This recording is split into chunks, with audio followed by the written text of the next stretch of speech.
Welcome back to CoinVerse Hub, the place where every small penny can turn into a big discovery. Today we begin one of the deepest explorations on this channel, a journey that stretches across two very different eras of American coin history. On one side stands the 1971 Lincoln penny, a copper coin with old charm, mysterious errors, and legendary value potential. On the other side stands the 2011 Shield penny, a modern zinc coin, famous for fresh mint mistakes, new collectible varieties, and surprising market prices. For the next 30 minutes, we will travel through time, secrets, minting mysteries, error types, collector psychology, and real auction stories. By the end, you will know exactly which penny has the biggest money hidden inside it and which one gives you the best chance of finding treasure in daily pocket change. So sit back, relax, and let the world of coins reveal itself. Because this is CoinVerse Hub and every penny has a story, our journey begins in the early 70s. The world in 1970 was different. Copper was still the heart of American pennies, weighing more, shining deeper, and lasting longer. The presses of the United States Mint were older machines, partly manual, partly mechanical, and sometimes they produced unexpected doubling, cracks, and distortions that today have turned into high-value collectible errors. The 1971 penny comes from this world of imperfect machines and raw force. When you hold a 1971 penny, you are holding a piece of history that carries the weight of real metal and the personality of old minting technology. Most 1971 pennies look ordinary, but thousands of collectors are still hunting for one specific version, the dramatic double die obverse. This error happens when the die that strikes the coin carries two overlapped impressions. The result is a doubling in the date, liberty, or the words "In God We Trust." The doubling can be bold, clear, and visible with the naked eye, or it can be light and subtle. But even light doubling can lead to strong value increases. Some well-preserved double die examples have sold above $5,000 depending on their grade, luster, and strike sharpness. This is where 1971 becomes exciting, because the possibility of discovering such an error in old coin rolls or forgotten jars still exists today. But the story does not end with doubling. The 1971 penny has a long list of other collectible varieties. Small die cracks along the rim sometimes appear as tiny raised lines. These cracks happen when the die used to strike the coin begins to wear out or develop fractures. Collectors love them because each crack pattern is unique. Rim chips, sometimes called cuts, are even more dramatic. These appear when a piece of the die breaks off entirely, leaving a missing section on the edge of the coin that fills with metal during striking. This creates a rounded, raised blob near the rim. Depending on the size and shape, these can fetch higher prices in markets and auctions. Then there are off-center strikes where the design shifts away from the center. A small off-center strike may be worth a little, but a large off-center strike that still shows the date can be worth significantly more. While exploring the 1971 penny, another factor becomes important: copper. People love copper coins. They feel heavier, sound sharper, and age beautifully. The warm color of aged copper creates a natural antique look that many collectors appreciate. Because of copper's rising cost over the years, people also value older pennies as relics of a time when money was made from real metal rather than cheap alloys. This emotional connection increases the desire to collect 1971 pennies in all conditions. Even without major errors, high-grade 1971 pennies can bring premium prices because older copper coins with deep shine and strong details are becoming harder to find in circulation. Let us now shift gears and travel 40 years into the future.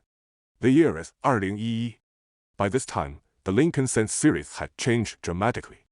The reverse design changed from the classic Lincoln Memorial to the new Shield design introduced in 2010. The composition had changed from pure copper to a thin copper coating over a zinc core. The world of minting had entered a more modern age, with faster automated presses and more compact metal materials. But even though technology had improved, it created a new era of errors, especially for zinc coins. Zinc is softer and more reactive. It dents easily, chips easily, and reacts quickly to moisture. This weakness, however, increases the likelihood of interesting errors being produced during minting. The 2011 Shield penny is famous for its die chips. A die chip occurs when a tiny piece of the die breaks or chips away, leaving a small gap that fills with metal during striking. On the Shield penny, these chips often appear on the corners of the shield, inside the stripes, above the letters, or around the rim. Some collectors nickname these chips as extra metal bumps. The bigger the chip, the more valuable the coin. A large, dramatic die chip on a 2011 penny can sell from $50 to $200 depending on the size and prominence. Die chips on modern coins are extremely popular among young collectors because they are easier to find and create excitement among new hobbyists, Another popular category for the 2011 pennies filled lettering, where parts of the letters look clogged or thick because metal from the chip spreads into the design. Raised bumps on 1 cent, the shield lines, or even the Union banner can turn a regular penny into a collectible piece. Die cracks are also common on modern coins, usually thin raised lines that run across the shield or along the rim. Each crack makes the coin unique, and collectors enjoy the thrill of discovering variations. Off-center strikes exist too, and because modern coins are lighter, these off-center pieces often have smoother edges and higher visual contrast. But here is the twist. While the 2011 penny is modern, its market is surprisingly active. Collectors love modern errors, especially those that stand out or have unusual shapes. Because 2011 is not too old, people still find these errors in circulation. Many collectors have reported finding dozens of shield pennies with small die chips, and some lucky hunters have even found rare large chips or major off-center pieces. This makes the 2011 penny one of the most exciting modern coins to check in your daily change. Now let us move into a deeper comparison. When we place the 1971 penny and the 2011 penny side by side, we see two different worlds. One world is copper, old machinery, heavy metal, and classic errors.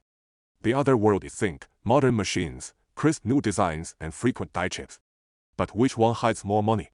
This question cannot be answered quickly, so let us break it down step by step. If we talk about top-end value, the 1971 penny wins. The double die obverse is a legendary error that can reach thousands of dollars in the right condition. No trading penny error has reached that level. If you dream of discovering a rare jackpot coin, the 1971 penny is the king. But if we talk about findability, meaning the chance of discovering an error today in circulation, the 2011 penny wins. Modern zinc pennies with die chips, cracks, and errors appear regularly, while 1971 pennies are becoming rare to find in daily change. If you search through jars, shops, and pocket change, your chances of finding a valuable 2011 error are much higher. Next, we consider collector psychology. Copper coins always have a long-term emotional value. People keep them, treasure them, and preserve them. The 1971 penny is seen as a more classic collectible. But the 2011 penny attracts younger collectors who love spotting dramatic errors in fresh coins. So both coins have strong markets but in different ways. One appeals to classic collectors, the other appeals to modern collectors. Now let us look at auction behavior. Over the years, 1971 double die pennies have shown consistent interest and stable pricing. They do not crash in value, they stay strong because they are genuinely rare. On the other hand, 2011 error pennies fluctuate more.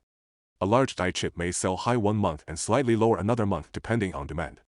But new collectors keep the modern era market active, so demand remains healthy. Before we reach the final answer, we must also talk about learning value. If a person wants to improve their skills in spotting errors, the 2011 penny is the perfect training coin. It teaches the eye to recognize extra metal, cracks, lumps, distortions, and struck errors. But if someone wants to build deeper numismatic knowledge, the 1971 penny provides lessons in classic minting flaws, doubling types, planchet quality, and copper strikes. Now, after exploring over 20 minutes of detail, stories, and market realities, we can finally answer the big question: which one hides big money? The truth is simple. The 1971 penny has the highest jackpot potential. A single double die discovery can change your entire collection. But the 2011 penny provides the easiest pathway to find frequent small treasures. One coin gives you big dreams, the other gives you regular excitement. And now the final few minutes.